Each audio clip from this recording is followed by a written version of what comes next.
What's up YouTube, Capital G here, trying to get a good original duel here. I cannot find one where the game state doesn't get super fucking boring and drag on and it's like, ugh. Alright, so we have DN Deck Originalist. I picked him because he was in this duel and I know that he's playing a wind-up variant.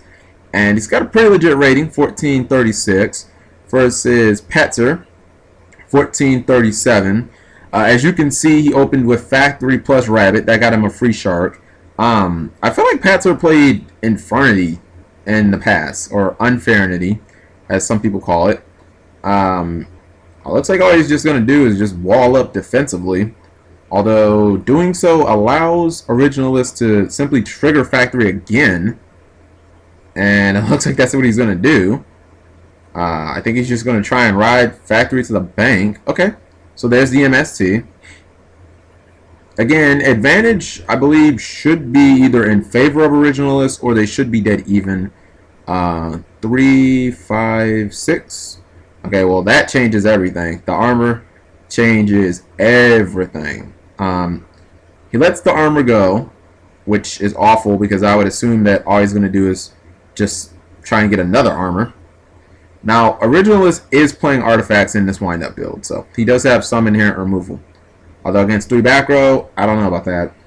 Especially if you have to summon it using Sanctum, which means that they can wiretap the Sanctum back too. So he summons Arsenal. And I think this duel might have swung heavily in Patzer's favor. Because armor is just a real pain in the ass to deal with, unless you have like Dark Hole or something like that, obviously. Okay, so he attacks for that's 11. That guy's what, 17? So it's 28. I guess even more since this gains attack from that. Looks like he goes double armor. He'll probably put both face down and proceed, knowing that he has tons and tons of traps. Now, Originalist gets his Rabbit back. Unfortunately, Rabbit can't get over either one of these monsters. He has Shark, which can make him a rank 3 XC. Ah, he does have the Dark Hole. Okay, that changes everything. This match looks like it was going to go from complete... This looks like, yeah, it was going to be a complete blowout. Alright, so he chains Fiendish Chain on the Rabbit effect, which means both cards will die. So he gets a 1-for-1 there. Card D is played. I agree with that. You're not going to do a lot of damage this turn anyway. Why not get more advantage? Card D, draw 2. I sense a Call of the Haunted. I feel like you should have an MST ready. Okay, I guess I was just wrong. Alright, MK2. MK2 comes down and it's going to trigger its effect. Does Originalist even run Fiendish Chain or Breakthrough skill? Okay, now he plays Artifact Sanctum, which is susceptible to pretty much every form of back row removal there is. Or, you know, monster removal there is. I guess technically if you have to, like, bottomless it, you still get the effect, though. Okay, so it's gonna hit armor, unless he plays Nightmare, Trap Tricks, Trap Hole, Nightmare variant. Okay, so he chains... Ooh, wow. Okay, let's catch up. He tries to chain Geargia Gear, now limited. That gets wiretapped back into Patzer's deck. And Patzer has no wiretap. So, huge advantage Originalist. Because now he has the bigger monster on board. And Patzer's defense has been a little depleted. I mean, he has 2 cards in his back row, but he doesn't have a way to kill Murotech. At least, oh, he plays another card D. Now, if he can't set at least 2 cards defensively, I don't like that play. If he can set at least 1 or 2 cards defensively, I like it. Probably 2. He just sets 1. And looks like he's going to draw. I don't know if I wouldn't have just wanted to beat over the MK2. I mean, these would have to be really defensive, like good defensive cards. Like a warning and a wiretap for me to, you know, have wanted to give up my battle phase in that situation. Down comes another MK2. And it's going to activate the effect. And the thing is here, your opponent can obviously get rid of one of those cards by simply going into Alucard or by going into the Silver Mountain Nixie. Nope, he goes Zenmaioh, which still does the same thing, I guess. I mean, it's a card that lets you plus. Let's just say that. Okay, so Zenmaioh is going to do what? Come on, guys. Fast pace, fast pace, fast pace. This duel is going really fast pace, and then you just slowed it down. Oh, he loses it to a D prison. Holy shit, that was a bad break. Wow. You talk about one of the deadest cards he could possibly have, and it comes out just working. I mean, you don't understand how bad Dimensional Prison generally is against Geargia, and for him to have it in that specific situation, I don't think you could have written up a better, like, it couldn't have played out any better for Originalist, because he can simply attack the armor now, and he got a 1-for-1 out of a situation where he should have went neg 1. And again, he got use out of the worst 1-for-1 in his entire deck against this deck. I don't think that he's going to play Dimensional Prison in the next game. Now, I would like to see Originalists commit more monsters to the board, at least one more, you know.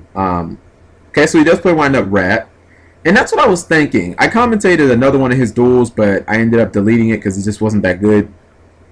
He plays, from what I've seen, he plays probably... I know he plays Rabbit, I know he plays Warrior, and I know he plays Shark. I don't think that he plays Magician, and I was figuring he probably played 1 or 2 copies of Rat. Now you see he goes for Shark.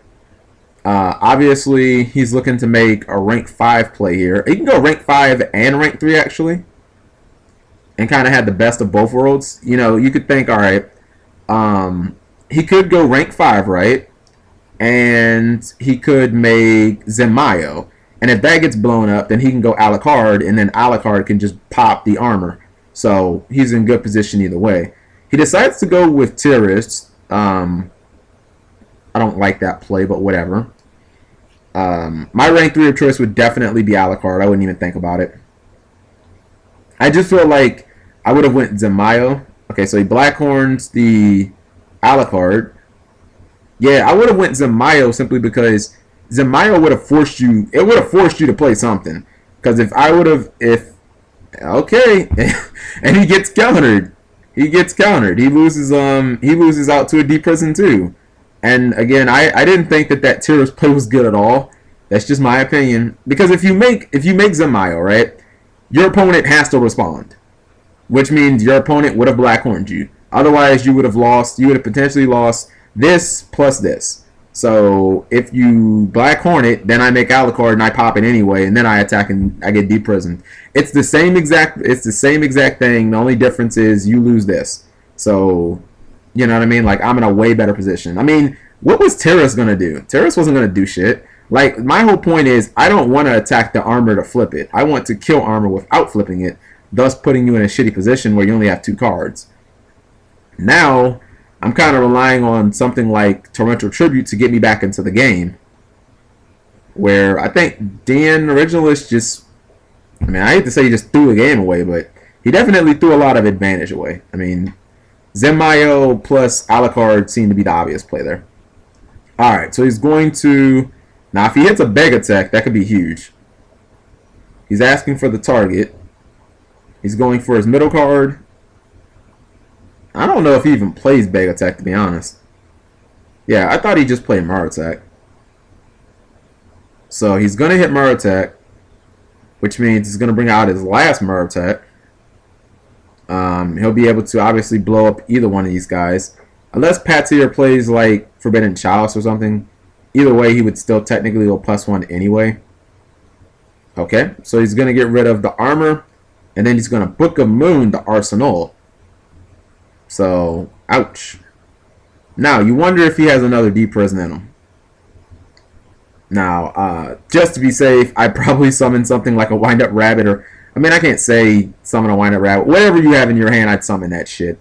Just because I don't want to lose out to a D-Prison, and then you still have that Arsenal, and we have to deal with another armor. He's going to just attack. And he gets evac'd. And if he has another monster that he could have summoned, he should feel bad. Because you probably wanted to get rid of that, but he might not have another monster. Looks like he's going to set.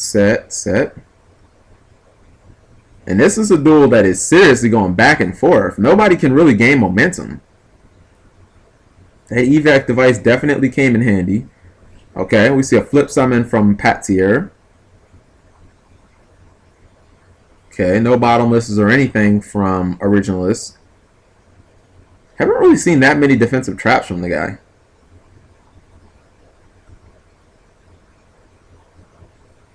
And he's looking at his graveyard. Maybe he's thinking about a soul charge play. Okay, so he's going to attack. Don't fall into a deep prison. Ah, there's artifact ignition, which means that you're going to obviously get hit with the Murotech. Okay. He'll obviously put an artifact in his back row. It's Beg Attack. I guess he does play Beg Attack. I didn't even know if he played that or not. So he's still plus. Originalist is. The problem is he can't seem to mount any advantage here. Every time he gets a monster on board, it seems to either get evac'd or deprisoned or some wacky nonsense. I think at this point he should just attack because, I mean, your Murotech really doesn't serve much of a purpose right now other than to simply attack. I think that there's very minimal chance that your opponent is playing hands. And if your opponent flips armor, then they just flip armor.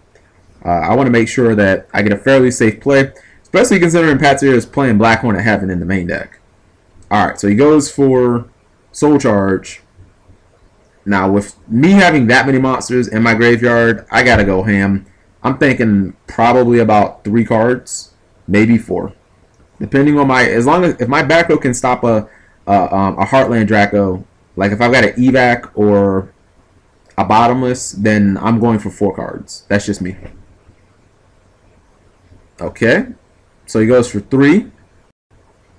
1 monster obviously being immune to bottomless. Now I wonder if he'll actually make the smart play here and make Zenmaioh. Or if he'll do something silly like make a Pleiades. Last time he didn't make Zenmaioh, it fucked him up and it almost cost him the game. We'll see if he makes that same mistake. Zenmaioh seems like the obvious choice here. And he makes Pleiades instead. Okay. Fair enough. Unless for some reason he just doesn't play Zenmaioh. I mean, that's obviously a possibility. Maybe he doesn't even play Zenmaioh. I expect Rat to activate. Rat can make him so much advantage right now. Okay, so Rat's going to hit defense mode. That's going to get him what? Maybe Rabbit? There's the bunny. And he can just do so much damage with that. Okay, so Shark's going to go level 3.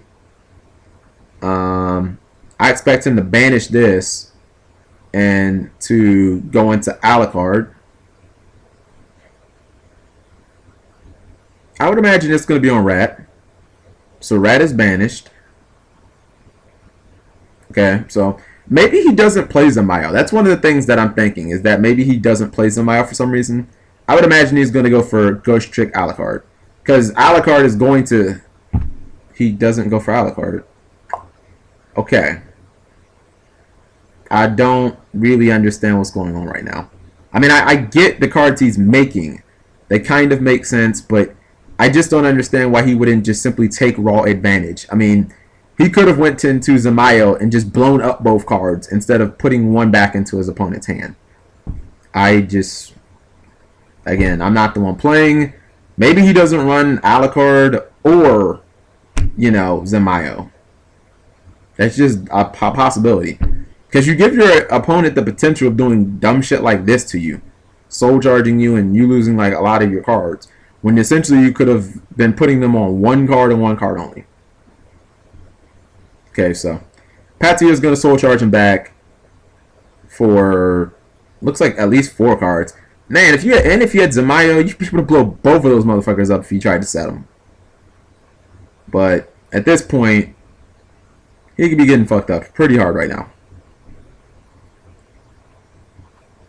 Okay, so Patier obviously can make a bunch of Gear Giant X's. He can make 101, snatch steal either one of these cards, and they'll just both be doing nothing. Okay, so he's going to go for 4. Torrential Tribute is played. Maybe we might see a wiretap from Patsier. We see no wiretap. Engineer is probably going to use his effect to protect, what's it called? To protect Pallades. I wonder if he plays M7 also. I'd imagine he's going to probably just bounce this. He chooses not to bounce it. And back comes Wind Up Rat, who will probably trigger. And again, he'll probably go into a rank 3 XC and probably go into... At this point, I wouldn't be shocked if he made something dumb like Leviathan Dragon or something stupid like that. Alright, so he bounces the face down. Now, Rat should activate. Okay, I guess he does play Magician. Uh-oh. And he might just get fucking destroyed here. Rat is going to trigger. And Magician is going to trigger. Yeah, we're probably looking at an OTK. Well, it's not an OTK if your opponent's at 4,000 life points, but you get what I'm saying. I expect either Warrior or Shark to come out. I really don't think it matters, to be honest, which one. Okay, it's Warrior. And this should be pretty much the easiest game that he could possibly have. I mean, these two make Alucard, unless this is a hand monster. If it's a hand, then you're just kind of fucked. Well, nah, I guess you're not fucked anymore. Anyways, looks like Pat's here scooping it up.